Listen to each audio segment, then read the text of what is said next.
ARY کے ساتھ میرا 21 سال کا شاندار اور یادگار سفر اپنے اختتام کو پہنچا۔ میں نے بہت بھاری دل اور بڑی نم آنکھوں کے ساتھ اپنا استعفیٰ سلمان اقبال صاحب اور ARY کی مینجمنٹ کو بھجوا دیا ہے، اور اس استعفے کی وجوہات تھوڑی دیر میں آگے چل کر اس ویڈیو میں بتاتا ہوں۔ لیکن ARY کے ساتھ گزارے ہوئے یہ 21 سال میری زندگی کے بھرپور سال تھے۔ میں نے اپنی جوانی کے 21 سال ARY کے نام کیے، اور بدلے میں ARY نے بھی مجھے بہت مان، بہت عزت اور بہت پیار دیا۔ فیصل آباد کے ایک چھوٹے سے گاؤں سے اٹھ کر آنے والے اقرار الحسن کو اس پلیٹ فارم کی وجہ سے ساری دنیا میں پہچانا گیا۔ دنیا کے جس بھی کونے میں پاکستانی ہیں یا اردو بولنے اور سمجھنے والے لوگ ہیں، وہاں اس نام کو شناخت ملی، اور یہ صرف ARY کی وجہ سے ممکن ہوا۔ 2005 میں ARY کے لاہور بیورو میں لائن میں لگ کر آڈیشن دینے سے لے کر کل ARY سے استعفیٰ دینے تک ان 21 سالوں کی انگنت کہانیاں ہیں، بے شمار یادیں ہیں اور بہت سی باتیں ہیں۔ کتنے موسم بدلے، کیسے کیسے حالات آئے، کتنے اتار چڑھاؤ، کیسے کیسے نشیب و فراز۔ ان 21 سالوں میں پاکستان کی سیاستوں اور حکومتوں کے ساتھ ساتھ میری اپنی زندگی میں بھی بہت کچھ تبدیل ہوا۔ میں نے اس ادارے میں ایک رپورٹر، ایک نیوز اینکر اور ایک پروگرام اینکر کے طور پر بہت کچھ دیکھا، بہت کچھ سیکھا۔ مشرف کا مارشل لا، آصف علی زرداری کی حکومت، نواز شریف کی حکمرانی اور عمران خان کا عروج، کیسے کیسے تاریخ ساز لمحے، واقع اور سانحے کور کیے۔ لال مسجد کا آپریشن، مشرف کے خلاف وکلا تحریک، عمران خان کا دھرنا، APS کا سانحہ، ایک طویل فہرست ہے۔ اسی پلیٹ فارم سے برما پہنچ کر مسلمانوں کی داد رسی کی، شام کے جنگ کے حالات پاکستان کے لوگوں تک پہنچائے، ترکی کے زلزلے کی کوریج کی اور وہاں بھی لوگوں کی مدد کی۔ پسماندہ ترین گاؤں کے انسان کو برطانیہ سے لے کر کینیڈا تک پارلیمنٹ میں خطاب کا موقع ملا۔ ٹاٹ والے اسکول میں پڑھنے والے نے آکسفورڈ اور کیمبرج یونیورسٹی میں لیکچر دیے۔ یعنی ایک مڈل کلاس بلکہ غریب گھرانے سے آنے والا انسان اپنی زندگی میں جو کچھ سوچ سکتا ہے اس سے بڑھ کر حاصل کیا، اور اگر میری زندگی میں ARY نہ ہوتا تو شاید یہ سب ممکن نہیں ہوتا۔ پروگرام سریام کا ذکر آج کے اس ویلاگ میں اس لیے نہیں کر رہا کہ اس کے لیے 1-2 دن میں ایک الگ پورا ویلاگ کروں گا، اس لیے کہ پروگرام سریام کی صورت میں ایک مکمل اور پورے عہد کا خاتمہ ہو رہا ہے۔ ابھی ARY کے ساتھ گزرے ہوئے ماہ و سال کا ذکر کرتے ہیں۔ میں 20-21 سال کا تھا جب 6th ایئر کے پیپر دے رہا تھا، اور ARY نے کراچی اور لاہور میں اوپن ڈے آڈیشنز کا اعلان کیا، یعنی کوئی بھی آ کے نیوز کاسٹر کے لیے آڈیشن دے سکتا تھا۔ ہم بھی پہنچے، ہزاروں لوگوں کے ساتھ لائنوں میں لگ کر آڈیشن دیا۔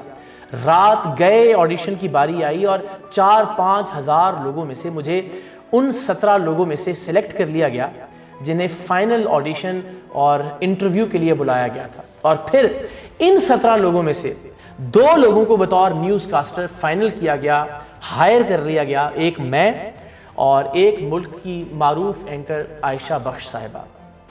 نہ کوئی پرچی، نہ کوئی سفارش، نہ کسی کا ریفرنس۔ گاؤں کے امام مسجد کے بیٹے کے پاس ARY جیسے ادارے میں چلانے کے لیے سفارش ہو بھی کہاں سے سکتی تھی۔ پہلے 6 مہینے لاہور میں بطور رپورٹر ٹریننگ کی، فیلڈ رپورٹنگ کی مشکلات اور صحافت کے بنیادی اصول سیکھے۔ پھر 4 سال بطور نیوز کاسٹر ARY کے دبئی ہیڈ کوارٹرز میں رہے، اور ہیڈ کوارٹر کراچی منتقل ہوا تو 2 سال کراچی سے خبریں پڑھیں، اور پھر 2012 میں پروگرام سریام کا آغاز ہوا، اور آج یہ پروگرام ARY میں میرا کریئر ہمیشہ کے لیے ختم ہو گیا ہے۔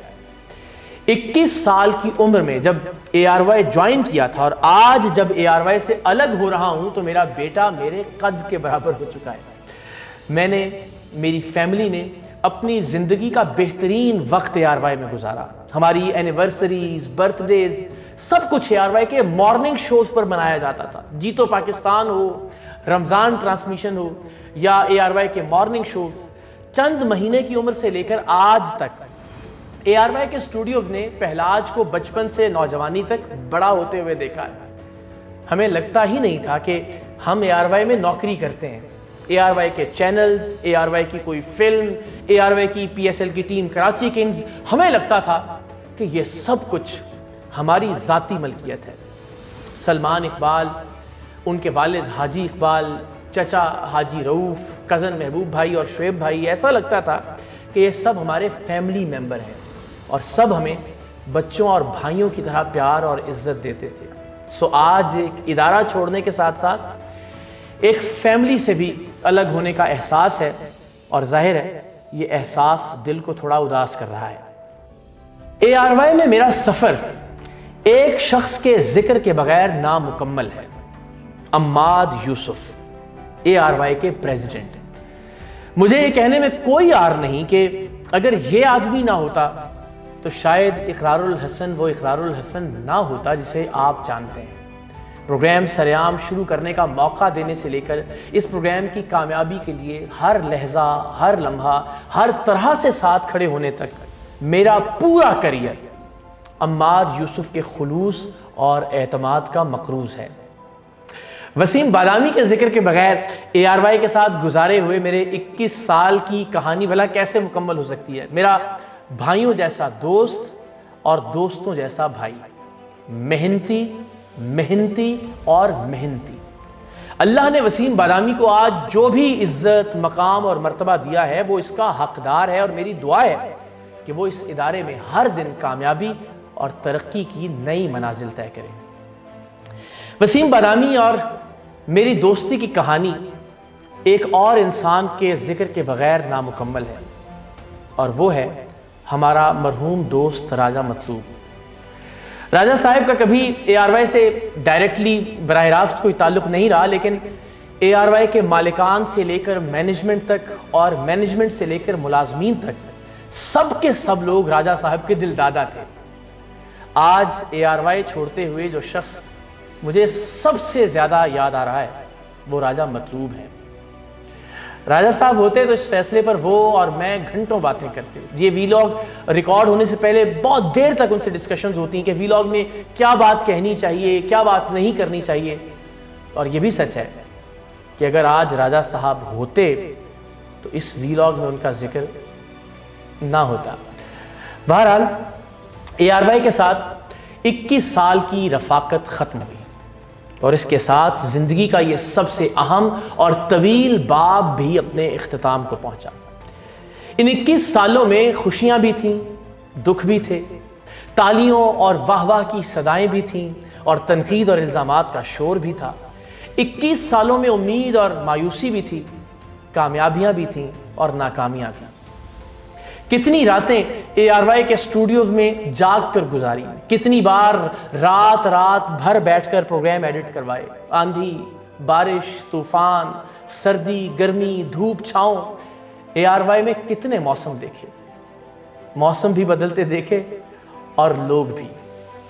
آج ARY کے ساتھ میرا تعلق ختم ہو رہا ہے، اور اس کی وجہ یہ ہے کہ مجھے ARY اور عوام راج تحریک میں سے کسی ایک کا انتخاب کرنا تھا، اور میں نے اپنا کریئر، اپنا پروگرام اور اپنا مستقبل قربان کرتے ہوئے اس قوم کے بچوں کے مستقبل کا انتخاب کیا ہے۔ اللہ جانتا ہے کہ آج کی تاریخ میں مجھے نہیں معلوم کہ اب میرا گھر کیسے چلے گا، کیونکہ ہم مڈل کلاس سے اٹھنے والے سیلف میڈ لوگوں کی زندگی ضرورتیں اور خواہشیں پوری کرنے میں اتنی مگن ہو جاتی ہے کہ سیونگز کبھی ہو ہی نہیں پاتی۔ لیکن مجھے یقین ہے کہ جو پروردگار مجھے یہاں تک لایا ہے اس نے آگے کے لیے بھی کچھ اچھا سوچا ہوگا۔ روزگار کا کچھ نہ کچھ انتظام ہو ہی جائے گا، لیکن اب میری زندگی کا اولین مقصد عوام راج تحریک ہے۔ میں چاہتا ہوں کہ اس ملک میں عام لوگوں اور مڈل کلاس کا اقتدار ہو۔ 78 سال سے وزیراعظم بننے والے وڈیروں، جاگیرداروں اور امیر زادوں کے نظام کا خاتمہ ہو، اور اس قوم کو فوجی اور سیاسی ڈکٹیٹرشپ سے چھٹکارا حاصل ہو۔ لیکن یاد رکھیے، فوجی ڈکٹیٹروں سے چھٹکارا تبھی ممکن ہے جب ہم سیاسی ڈکٹیٹروں سے جان چھڑوائیں گے۔ اس ملک کے لوگ عوام راج تحریک کے پلیٹ فارم سے ایک ایسی سیاسی جماعت بنائیں گے جو نہ اقرار الحسن کی ملکیت ہو اور نہ کسی بھی اور شخص یا خاندان کی، ایسی جماعت جو پاکستان کے عام لوگوں کی ملکیت ہو، پاکستان کے عام لوگوں کے بچوں کی ملکیت ہو، جس جماعت میں میرٹ اور انٹرنل الیکشن کے ذریعے یہ لوگ اپنے اندر سے، اپنے درمیان سے اپنے جیسے لیڈرز خود منتخب کریں۔ میں حلف دیتا ہوں کہ زندگی میں خود کبھی کوئی عہدہ نہیں ہوا۔ اس ملک میں قابلیت اور انٹرنل جمہوریت کی بنیاد پر کسان کی اولاد، مزدور کا بیٹا اور انشاءاللہ ریڑھی والے کی بیٹی بھی آگے آئے گی۔ ایک دن آئے گا کہ اس ملک میں عام آدمی کا اقتدار ہوگا، اس ملک میں مڈل کلاس حکومت کرے گی اور انشاءاللہ اس ملک میں عوام کا راج ہوگا۔ اور اس سب کے لیے سب سے پہلے ضروری ہے کہ ایک ایسی جماعت بنے جس کے اپنے اندر جمہوریت ہو، جس میں سب کے پاس چاپلوسی اور خوشامد کے بغیر آگے آنے کا برابر موقع ہو۔ بات یاد رکھیں، جن سیاسی جماعتوں کے اپنے اندر میرٹ نہیں، وہ کبھی بھی ملک میں میرٹ کا نفاذ نہیں کر سکتی، اور جو لیڈر اپنی پارٹیوں میں جمہوریت نہیں لا سکے وہ کبھی اس ملک میں جمہوریت نہیں لا سکتے۔ پاکستان زندہ باد، عوام راج پائندہ باد۔